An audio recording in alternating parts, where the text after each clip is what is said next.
Kevin Boutlier is the manager of clean energy at Halifax Regional Municipality, focusing on community energy and the energy transition. He's involved in initiatives related to climate change and clean energy within the municipality. Recently, Halifax announced a deal that accounts for about 45% of Halifax's corporate electricity and will reduce corporate emissions by 24%. This move also cuts overall Halifax's corporate strategy consumption by 19%. That's impressive numbers. So stay tuned for a great conversation coming up next.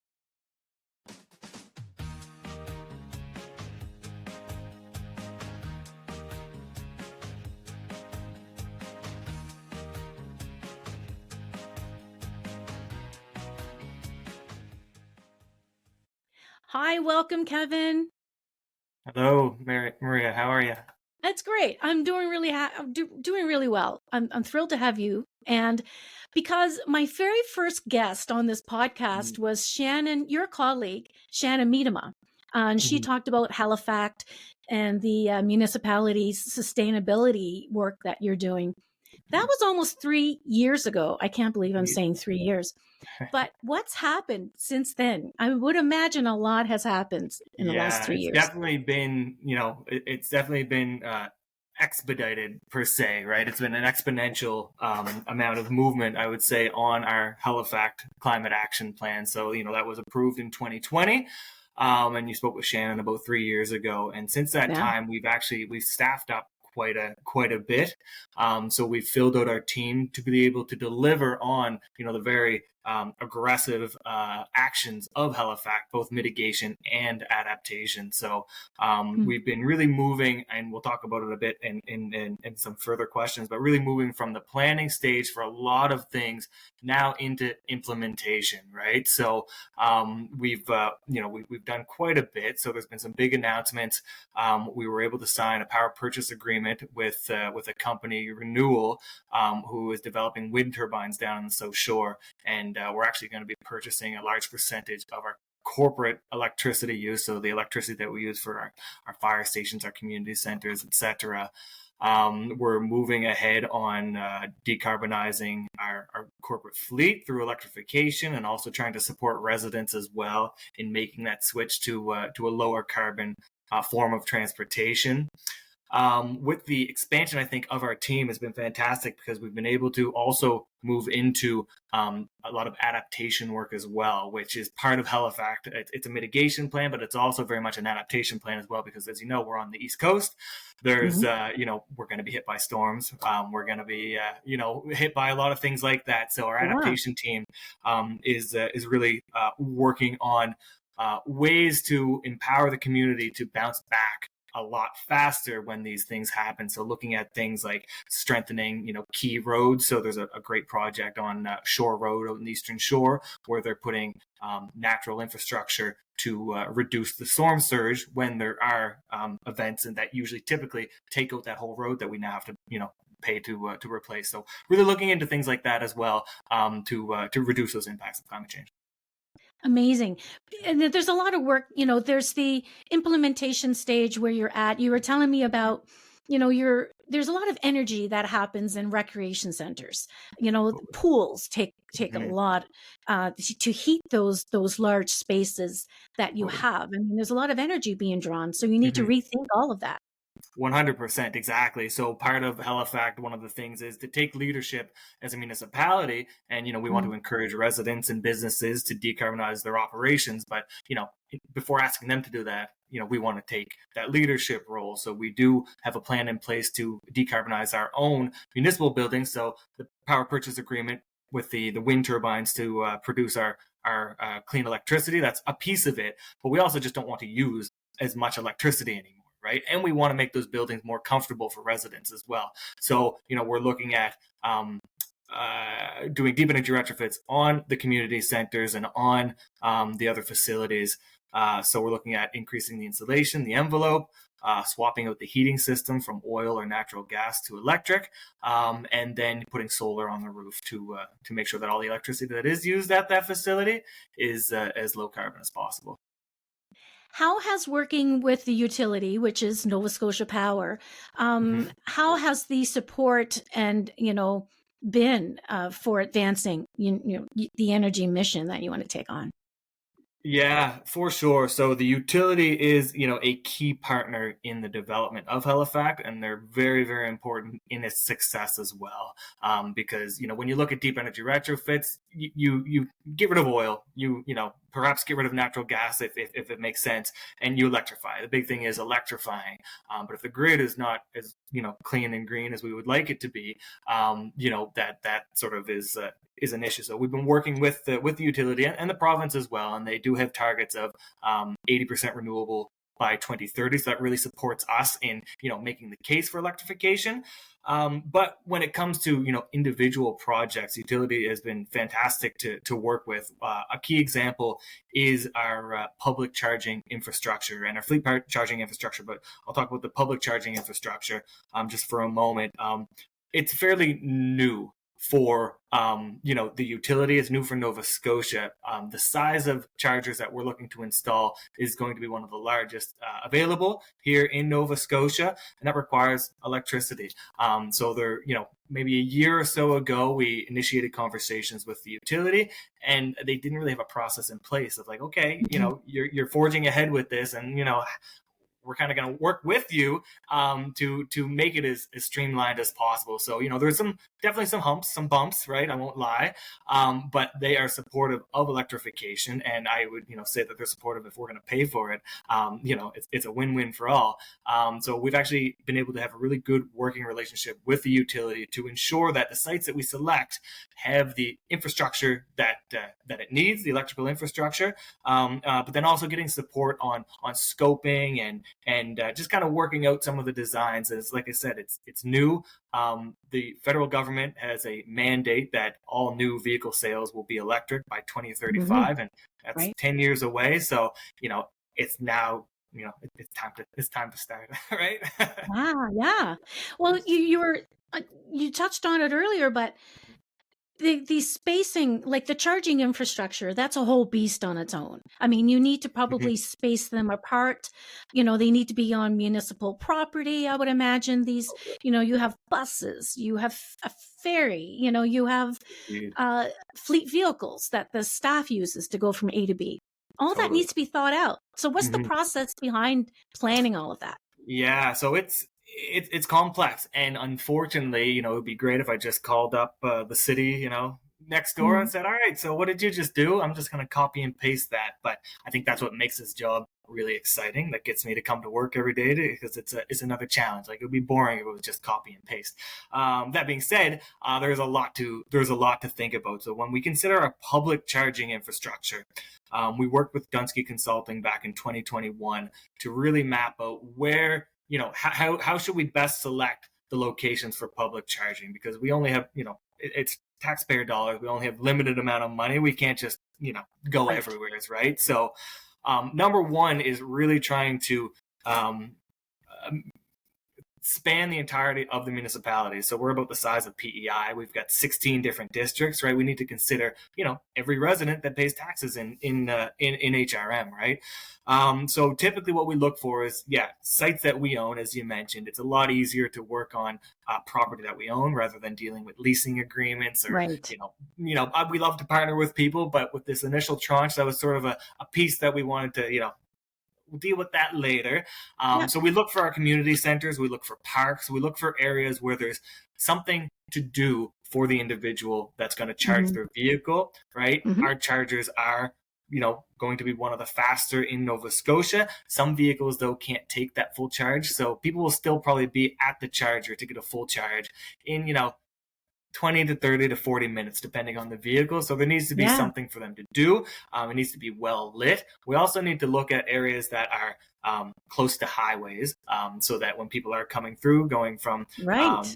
the airport downtown to downtown Halifax, just get off the highway for a quick charge. And then Then there's the also we training want, of, yeah. Sorry. There's the training right? of everybody too, right?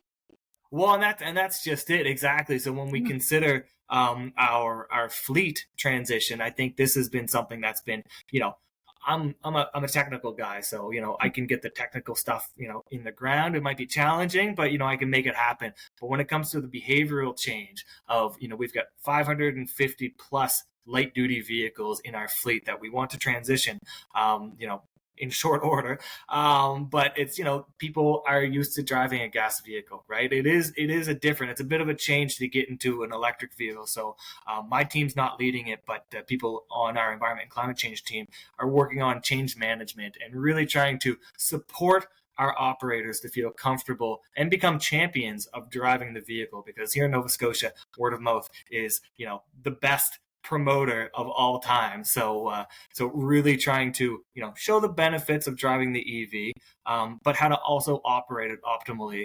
It's a bit of a change. You'd have to plug in when you get back to the shop, right? Right. You have to maybe plan out your route so you're not overextending your range and so forth. Yeah. Walk us through like what a typical week looks like for you and your team. What do you guys have what's on your docket these days? Totally. Yeah. So that's a great question. So our team is the clean energy team. So we typically do focus mostly on the mitigation actions of HalifACT.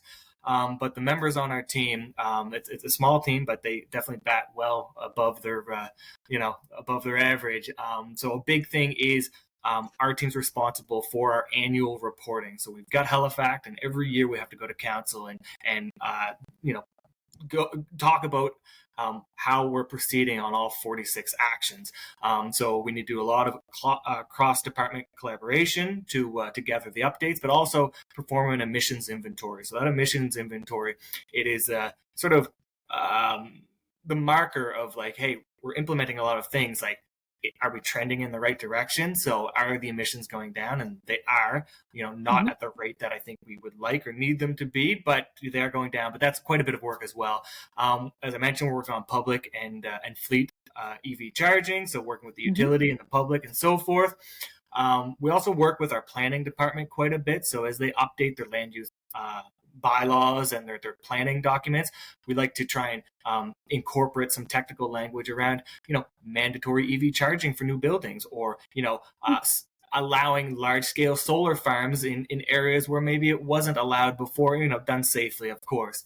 We're also supporting our corporate building retrofits and adding solar to those buildings. Like I mentioned before, one notable building is the Ragged Lake Transit Center. So we're electrifying the transit fleet. It's going to consume a lot of electricity. So we've decided to put about 1 megawatt of solar on that roof, which is one of the largest in Atlantic Canada, to serve, it won't serve the full need of the electric buses, but it will offset that. And then finally, one of the big ones that's been what I started working on when I started with the municipality in 2017 is our Solar City program. It's been running for about 11 years. We use a municipal financing mechanism, which is really accessible to people in HRM, and we guide and support people in installing solar on the residential buildings. And we've financed about 27 million in residential solar, so people to be self-sufficient, protect themselves against volatile rate increases, and it's green as well. So speaking of buildings, this province and even this municipality, there's a lot of old buildings, historical buildings and heritage ones that also were built in the 70s and 80s that that are heated with oil. So how is this being, you mentioned deep energy retrofits. So how is you and your team addressing that? Yeah, so that's a great point. And I'd say, I don't have the numbers in front of me, but probably close to 50% of residents are heating with oil, right? And it's a volatile cost for heating. There was also a study that came out with Efficiency Nova Scotia and the Affordable Energy Coalition that about 43% of Nova Scotians are living in energy poverty. So they're paying a high percentage of their, after-tax income is going just to heat their homes, right? So that's taking away from, all the other things they could be doing, right? Groceries, etc. Right? So yeah, exactly. Working on deep energy retrofits is extremely important. And in the climate that we're in now, and climate not meaning, climate change climate, but just the, the day-to-day affordability is key, right? So it's not so much about the emissions. It's really about making homes and life more affordable. So I think that's where deep energy retrofits and retrofitting of buildings come in. So what our team is doing, we're looking to take our Solar City program, which is support and financing just for solar, and expanding that to the full deep energy retrofit. When I say deep energy retrofit, a lot of people, say, "Oh my gosh, like that sounds like a lot of work," right? Right.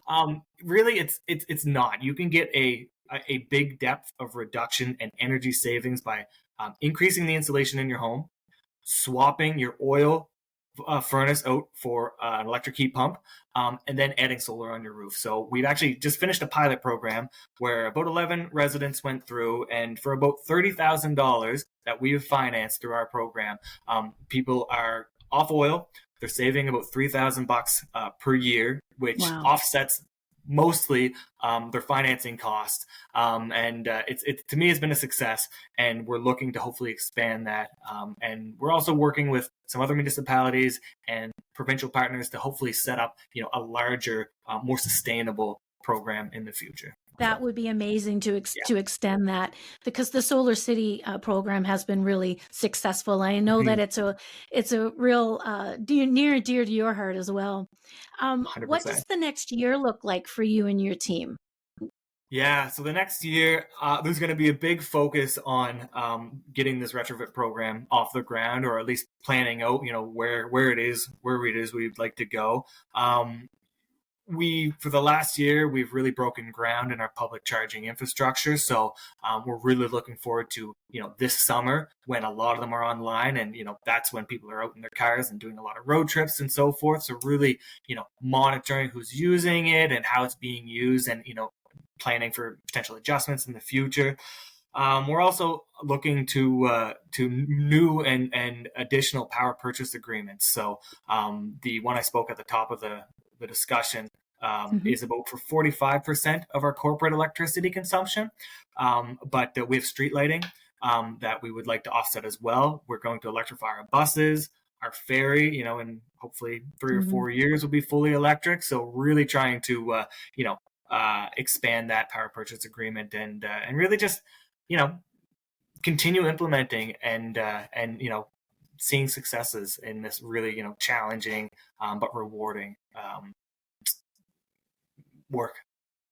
Well, I know that on this podcast, I've spoken to a lot of people across Canada, and everybody would agree that Halifax and Nova Scotia are really being admired across Canada for being, if not leaders, but definitely showing a lot of initiative in the sustainability and the energy side. So kudos to you and your team and everybody out there who's really putting Halifax and Nova Scotia on the energy map across Canada. Yeah, definitely. Big kudos to everyone on the team. Very passionate, intelligent, bright, and it's been fantastic working with everybody. Well, thank you for joining me, Kevin. Pleasure to talk to you. Want to have you back definitely in maybe in another 3 years' time, and have another update, because I know you guys are fast moving machine. Indeed, it seems like every year there's another success and some more stuff to talk about. So it's been great being on the podcast. Thanks so much for having me. That was Kevin Boutlier, who's manager of clean energy at the Halifax Regional Municipality, who's doing really awesome things, and he and his colleagues are too. I want to thank you for listening today. Make sure you subscribe and visit our website at reimaginedenergy.com. This podcast is sponsored by the province of Nova Scotia and as well the Smart Energy event. I'm your host, Maria McGowan. Thanks for listening today.